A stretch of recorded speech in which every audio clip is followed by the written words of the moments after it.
There was forest all round for hundreds of kilometers. And there were no roads in the forest. There were only tracks.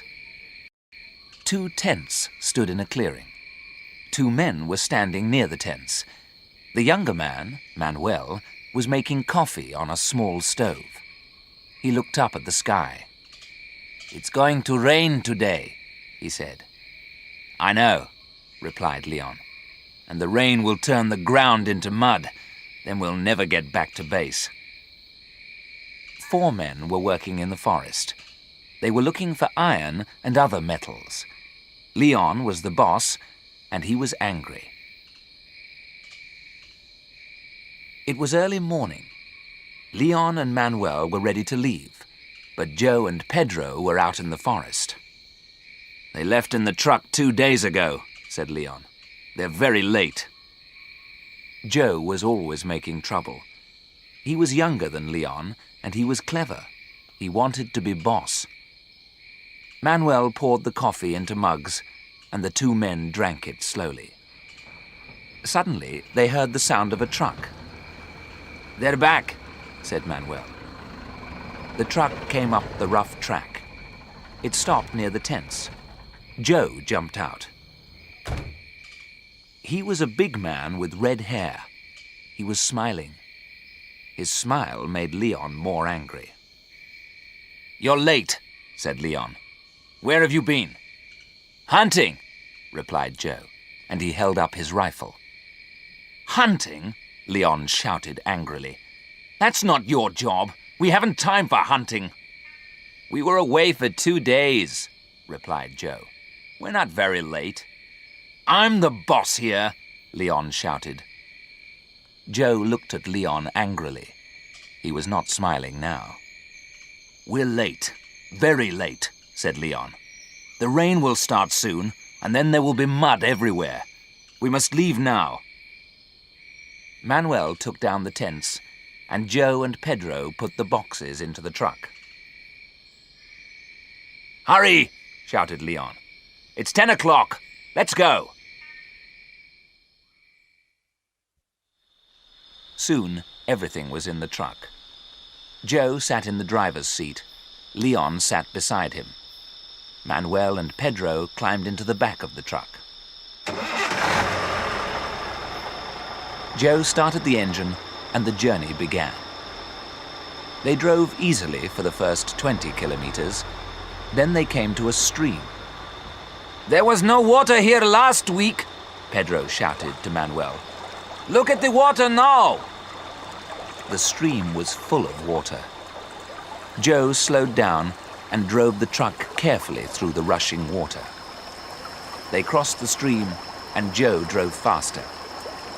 The rain was now falling heavily. The track was very muddy, and the truck began to slide. "Watch out!" shouted Leon. But it was too late. The truck stopped.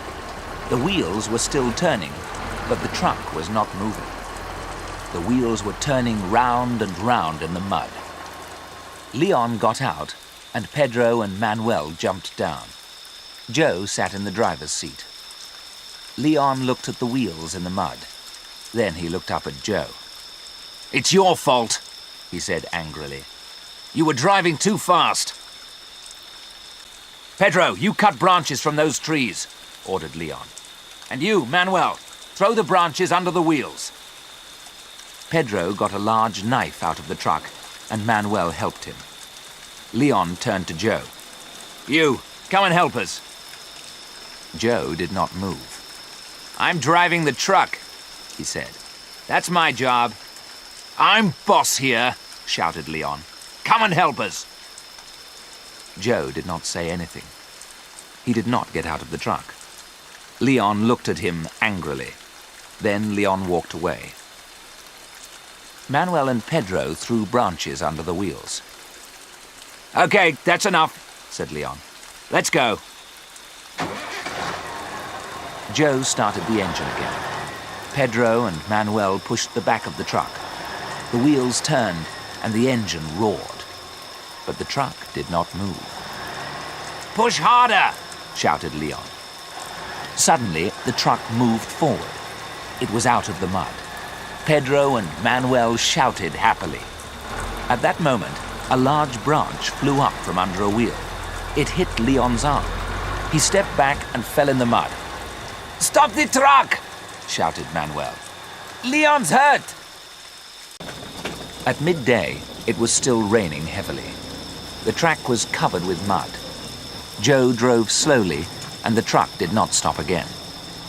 They climbed up a steep hill. On the other side, the track went down to a river. It was the biggest river in the forest. This was the last river between the men and their base. An old wooden bridge crossed over the river. They drove down towards the bridge. "Look!" Leon shouted to Joe. "Something's wrong! It's the bridge! It's broken!" Joe did not stop the truck. He drove down slowly to the bank of the river. He drove to the edge of the broken bridge. Then he stopped. They all got out of the truck. They stood in silence. Nobody spoke. They looked at the broken bridge and at the rushing water. Pedro spoke first. "There is no way across the river now. How can we get back to base?" "We must get help," said Leon. "Pedro, you climb back up the hill. Take the radio with you and call base. Perhaps they'll hear you and send help." Manuel lifted the radio out of the truck and fixed it to Pedro's back. Joe stopped them. "It won't work," he said. "Why not?" asked Leon. "It isn't a strong radio," replied Joe. "We're too far away from the base. No one will hear us from this side of the river. We must cross the river by ourselves." "We can't," said Leon. "We must get help." "We can't get help from here," said Joe. "We must cross the river first. Then we can get help." "But how do we get across?" asked Leon. "It's too dangerous. Look at the water." The rain was still falling heavily, and the water was rising. "I have a plan," said Joe. Leon looked at Joe and smiled. "You're clever, Joe," Leon said. "You always have plans, but they never work." "Let's listen to Joe's plan," said Manuel. "We can use the boat," said Joe. Leon laughed. "Don't be stupid. The boat's too small for 4 people. And look at the rushing water. It will carry the boat away." "But we've got a rope," said Joe. "We can tie the rope to the boat. With luck, the water will carry the boat to the other side." "We can try it," said Pedro. "It won't work," said Leon. "It will work," said Joe. "Look, I'll show you." "It won't work," Leon said, "but we can try it." "I'll go first," Joe said. "It's my plan." "No, let me go," said Pedro. "I am stronger." "You can both go," said Leon. "Pedro, you stay on the other side. Joe, you bring the boat back, and then you can take Manuel. Then you can come back again for me." "Good," Joe said. "Pedro, you bring the radio. You can use it on the other side of the river." Pedro got the rubber boat out of the truck and pumped it up. Leon helped him with his right arm. There was a long rope in the back of the truck. Joe tied it to the broken bridge. Manuel tied the other end of the rope to the rubber boat. "It's a long rope," Leon said. "It'll be all right." "Hurry," said Joe. "The water is rising quickly." Joe and Pedro carried the boat. Manuel and Leon walked behind them. Manuel held the boat. Joe and Pedro climbed in. The rushing water took the boat into the middle of the river. The boat crossed to the other side. It came near the bridge. Joe held on. Pedro climbed out of the boat. Pedro tied the rope to a piece of the bridge. Pedro stayed on the far side of the river. Joe pulled hard on the rope and the boat slowly came back to Leon and Manuel. "You get in now, Manuel," said Leon. "I'm going last." "No, you're not," Manuel replied. "Your arm is broken. You can't get into the boat alone. You need help. I'll help you." "Manuel is right," said Joe. "You need help, Leon." Manuel helped Leon into the boat. He sat down in the boat, and Joe pulled hard on the rope. Trouble came suddenly. Joe and Leon were in the middle of the river. Leon saw the tree first. The rushing water was pulling it down the river. "Look out!" Leon shouted. Joe looked round. At that moment, the branches of the tree hit the boat.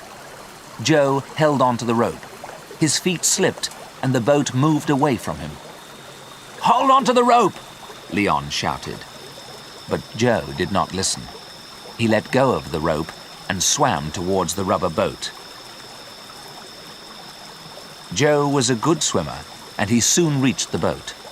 He held it tightly and kicked his legs hard in the water. The boat moved away from the tree. "Good!" Joe shouted to Leon. "The boat's free!" "Leave the boat!" shouted Leon. "Save yourself!" Joe did not listen. He held the boat and kicked his legs. A few moments later, Joe heard a loud noise. "What's that?" he asked Leon. "It's a waterfall," replied Leon. "The water will pull the boat over. Leave the boat! Save yourself!" "Look!" shouted Joe. "There's a rock in front of us. We must reach it." "Don't be a fool," said Leon. "Save yourself! You can't save me!" The water rushed round the boat. It was pulling them towards the waterfall. Joe kicked his legs harder. The boat moved quickly towards the rock. "Get ready!" shouted Joe. "Jump for the rock!" Leon was ready. The boat came near the rock, and Leon jumped. Joe let go of the boat and swam to the rock. The two men lay on the rock. For a few minutes, they did not say anything. Then Leon turned and smiled at Joe. Joe had saved his life. "We're not safe yet," Joe shouted. "The rain has stopped, but the water is still rising. It'll cover the rock in an hour or two." Joe was right. There was water all round the two men. In front of them, the water dropped over the waterfall. Behind them, there was the broken bridge. "We must get help," said Leon. "But how?" "Pedro," replied Joe. "He can help us. He's got the radio."